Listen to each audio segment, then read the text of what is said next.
The 6-seated sit-and-go tournaments offer somewhat different dynamics than full 9 or 10-seated tables. You see more hands because fewer players mean less time spent on each round, creating a faster pace. Each player ends up in the blinds more often, so you may find yourself playing out of position more often than you're used to. Which means that also requires a slightly more aggressive attitude and willingness to get involved in more hands.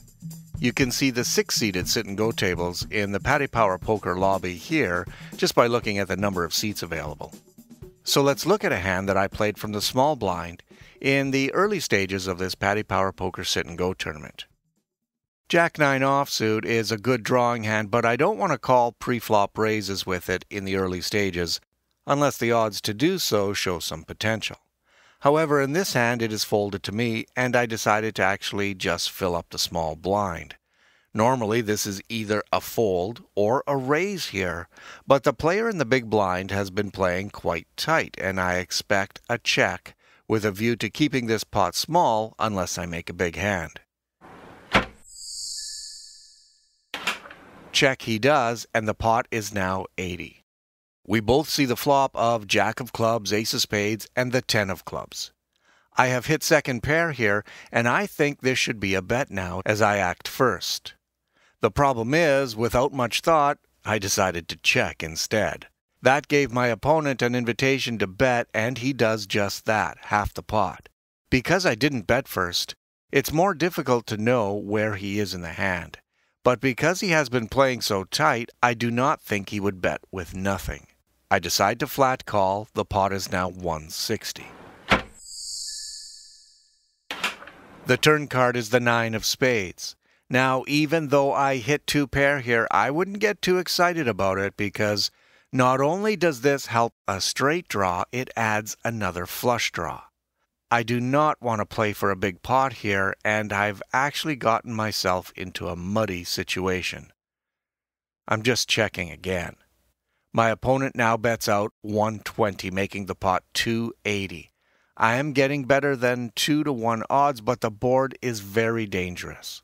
Re-raising here, I feel, is problematic because my opponent is down to 995 chips and is playing like he has a hand or at least a very good draw. There is a small chance he's double-barreling here, and I decide to call yet again, hoping he backs off on the river and just checks it down. The pot is now 400, and the 7 of spades lands on the river. Even though this card is more chemistry, my opponent could think that the card helped me since I called both of his bets. On the other hand, it could have helped him as well. If I check here, he could be quite confident that his straight or 2 pair are good, and that will invite a bet bigger than I want to call. I feel this is a perfect spot for a blocking bet then, as I want to determine how much it's going to cost me to know if my 2 pair are actually the second best hand here. I decide to bet 240, a little more than half the pot.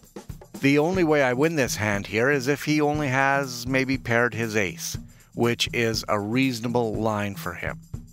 My opponent pauses and raises all in, making the pot 1,635. That's not good. I have 1,775 chips left, still over my starting stack, and I need to call 755 with 2.2-to-1 odds.